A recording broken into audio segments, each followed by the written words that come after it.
Hey. We're doing better at this. We're doing a lot better. Hi, Fabio. You call me Fabio? You're so rude. Yeah, hey. I forgot about that. He do, hey, bow, all the time. Bow. I'm like, sir, get out of my ears with that, please. That's why I can't really, like, when you start with all that bow, I'm like, all right, I gotta turn this off. I can't.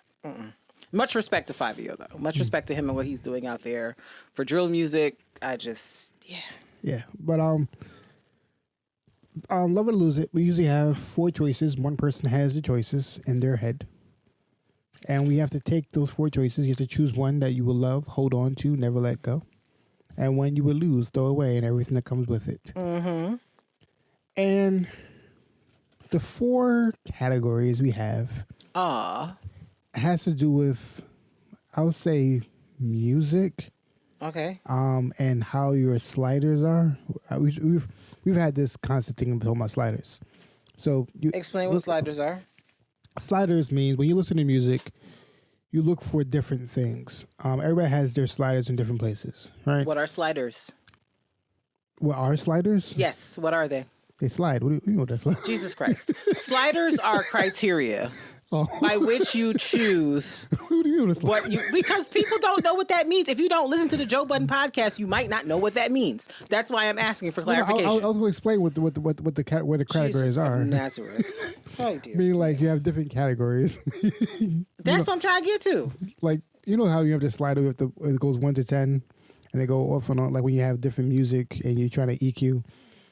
That's kind of how we listen to music. Like sometimes content, flow, beat, the message, is it positive? Like all these different things that people kind of utilize, and certain things factor higher for other people than others. Right? Okay.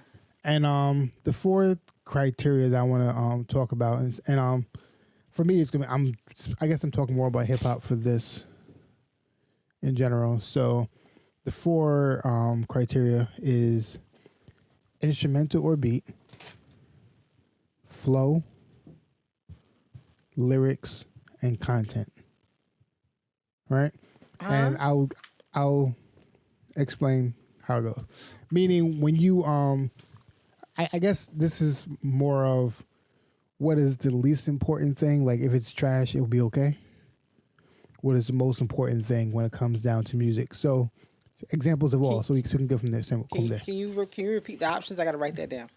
Content, flow, lyrics, and instrumental or beat. Okay. All right. So instrumental or beat, of course, is the background. If that is jumping, will that be? Can everything else not be as good if that is the greatest thing? Flow means like that. Flow is kind of also with voice and like how you're saying it. Mm-hmm. Having a great flow in comparison to the beat. Correct. Yes. Lyrics is like your ability to rhyme words together. So the wordplay. Your ability to rhyme words together. Mm-hmm. Your ability, like the science you do to put words together. And then... Science, huh? I said not the science. And then content is what you are talking about. Okay. If you're talking about something specific. Okay. All right. That doesn't mean that if your last category is where you won't listen to the song or you think the song's trash. It's just sometimes certain factors will make your song better. And we all kind of subconsciously do it, which is why why debates of music will always happen. Because people have different things of what they're looking for. Right. People look for different things. And sometimes it's based off of how you were introduced to hip hop or whatever it is that. But go ahead. You want to go first? You're a lose it. My lose it. I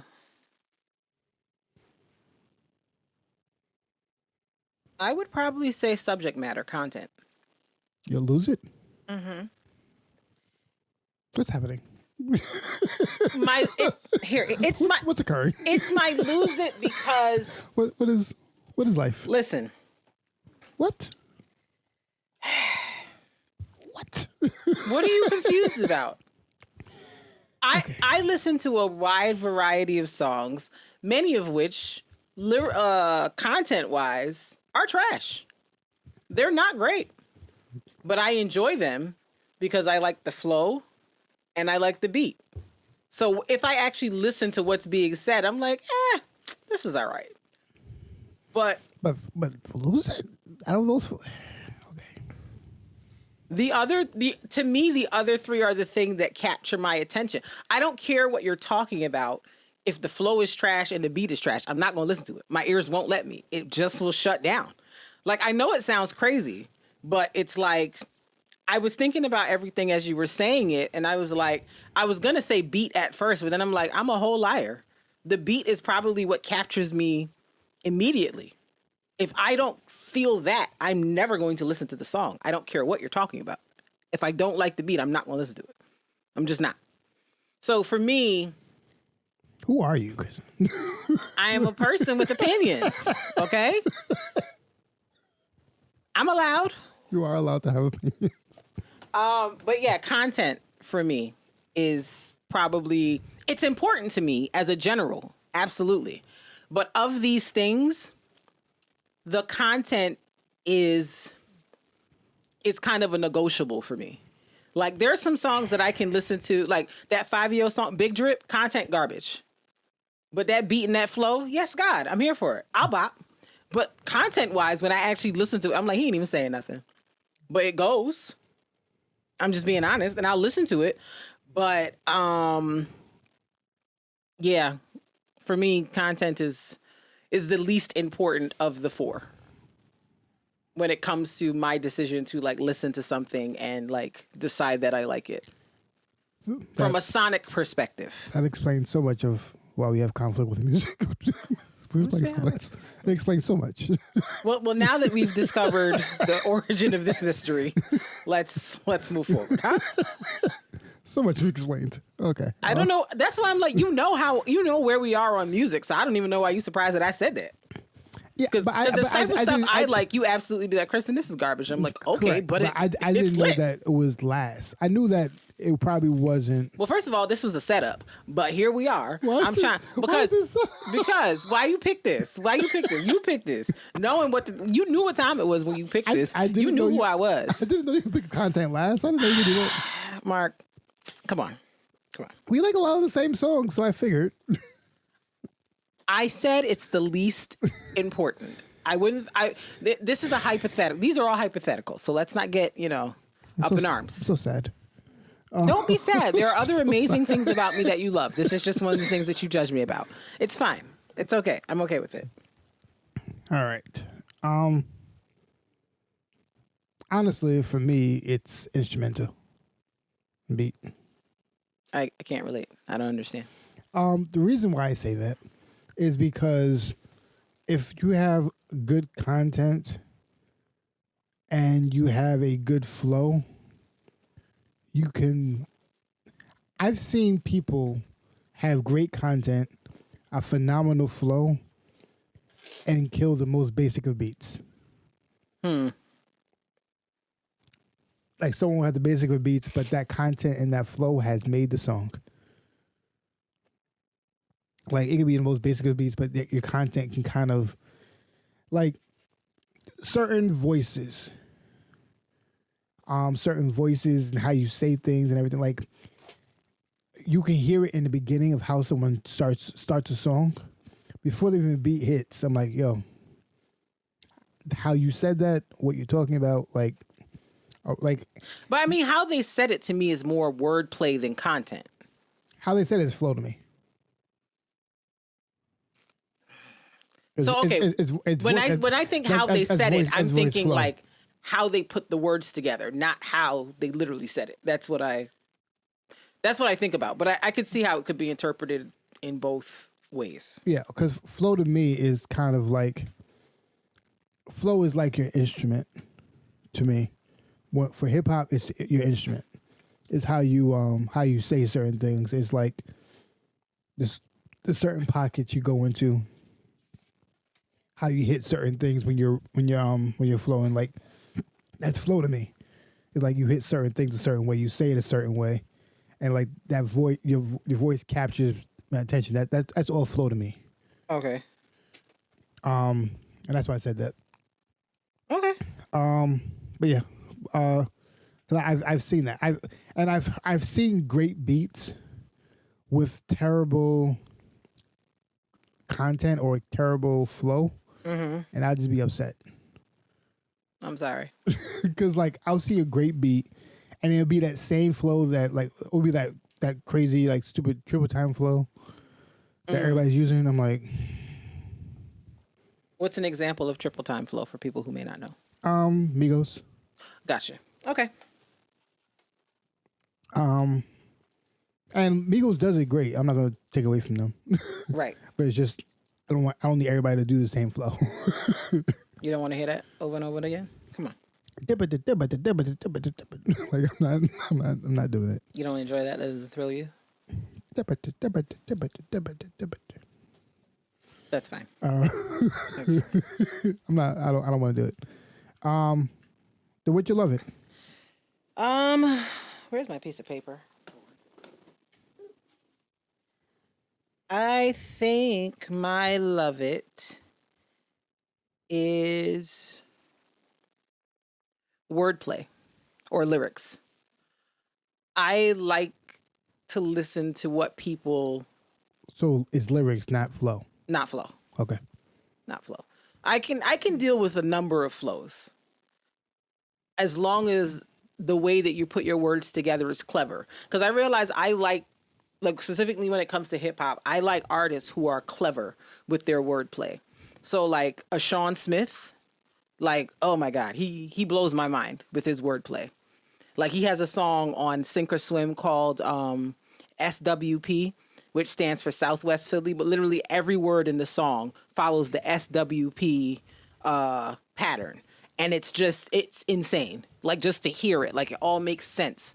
Like the metaphors he uses, it's just, oh my God. So I love that. And it helps that, his flow is also like ridiculous and he gives you different flows on each song that he does. But I think for me, the lyrics and the way you can play with the words and make words fit in certain pockets of the beat and stuff like that really is what captures my attention. Yeah. So even if the content itself is a little I think I enjoy what people are able to do. And I'm not saying that Sean Smith's content is I don't mean that at all. But I like what people are able to do with the words and the spaces and the pockets they're given within a song to get their message across, whatever it is. So it's like, J. Cole is another person who says a lot of really great stuff, but I wouldn't argue that J. Cole's like beats are the best, but he says a lot of which is my point. This is what I'm saying. He says a lot of really awesome stuff in the context of what he's given. Who else do I really enjoy as a rapper? Like Busta Rhymes, lyrically I enjoy. Also I enjoy his flow. But yeah, I think for me lyrics are more the thing that drive me. Because even if a song has like a subpar beat or like a subpar, like the message itself is kind of like the way you play with words, I'll be like, well, you know what? All right. I like what you did there. I see what you put together there. And I don't know if it's just like my like English major writing type thing that jumps out, but I get very excited when I hear people play with words and do interesting things with words that are not commonly done or haven't been heard before. So yes, lyrics is my love it. I think my love it is content. I know. Yeah, but like a lot of people think when I say content, I mean like it has to be a positive message. It does not have to be a positive message. But just what's like, are you taking me on a journey with your words? Okay. You could talk about nonsense. You could talk about nonsense, but on a journey is different. With your content, is like Like I've been telling everybody, my favorite artist of 2020 is Toby. Oh yeah, It's my favorite artist, and like why? Because his music is. I am a Christian who will knock you out. right. And I'm very, he's like this generation's I'm John P. Key. Yeah, because John P. Key used to be in them streets. If people don't know, John P. Key used to be in them streets, and so is Toby. He didn't put it in his music, but Toby puts it in his music. He's like, I used to be in them streets, and you touch my wife, I'm going to hit you. Like right. I feel like in like half of his songs is if you touch my wife, I'll knock you out. Right. I'm like, okay. And Fat's like, cool story, bro. Yeah. Yeah. But Toby is kind of like he's very pro-black culture. He's very very big on his wife and family. Very Christian, and very much like I'll knock you out. And I smoke weed, so it's such a complex. I think like you get it's a very relatable. It's a very complex, and I enjoy like the content of how he puts himself in all of his songs. Yeah, like you can see who he is in his music, and that's what makes good content for me. Gotcha. I know who you are based off your music. You're not like the only issue I have with lyrics, because lyrics without content does nothing for me. Content without lyrics is okay. Okay. I know that because I've like listened to people with great content who wasn't saying it like the greatest way, and I'll be like, I didn't say the great way, but the content's cool. They took me on a good story. I appreciate the story, even though I didn't like appreciate all the lyrics. Gotcha. Like it wasn't like the greatest deep lyrics, but I appreciate the story you're telling me. Okay. And I know I've done that a few times, as I put somebody higher up just because of the way that they put the story together. Okay. I mean, I agree. There is something to be said for, how you put the story together, even if you're not using the most intricate of words. But yeah, I still like lyrics. That's what I said. No, it's valid. Yeah. I thought this was gonna be hard, but it was actually easier than I thought. I'm still slaying at how flabbergasted you were that I said content was fine. How dare you? I mean, listen, it's the truth. It's the truth. Like, and the thing is, it's very hard to find an artist who does all four of these well. Like, I can't think of really anybody. Who do you know of? You know what I'm saying. I'm not here to talk about Sean Carter. I'm not. Let's just be 100% clear. I'm just letting you know. You know who I'm going to say. Okay. I'm not 100% buying that story. Because Jay-Z has some terrible beats that I can't stand. And I never want to hear. And it's fine. Which ones? And if you're talking about something from 444, I get it. If you're talking about like, I'm talking about Blueprint. I don't want to get into a Jay-Z conversation right now. We can have this conversation. No, I don't want to, because then we're going to spend like half an hour with you standing about Jay-Z and me being like, I don't care actually. So, Just Blaze is fantastic. Okay. What do you mean? All right. Just Blaze has fantastic beats. How dare you? Okay. Whatever. I just... There are some beats of his that I'm just like, okay. Oh, I'm not going to say like all his beats are fantastic, but there are a lot of great beats, yes. He does a great job at lyrical content and flow, and he does a great job of that, but like even he doesn't hit all four all the time is what I'm trying to say. I didn't say all the time, but he hits it a lot. But I said, what was my words? Didn't I say there's nobody that really gets it all the time? That's what I said. You said all the time? I don't know your ears all the time. Because you was too busy getting ready to stand. You closed your ears off. You was getting ready to stand on your soapbox and stand Jay-Z. You wasn't even paying attention to what I said. So, yes. But he hits it more often than not. Okay. So high. Don't so high, me. Like, calm down, bro. Relax. Okay? Relax. Well, that was I Love It or Lose It. Hey, love it or lose it. Hey. Love it or lose it. Love it or lose it. Hey, hey, hey.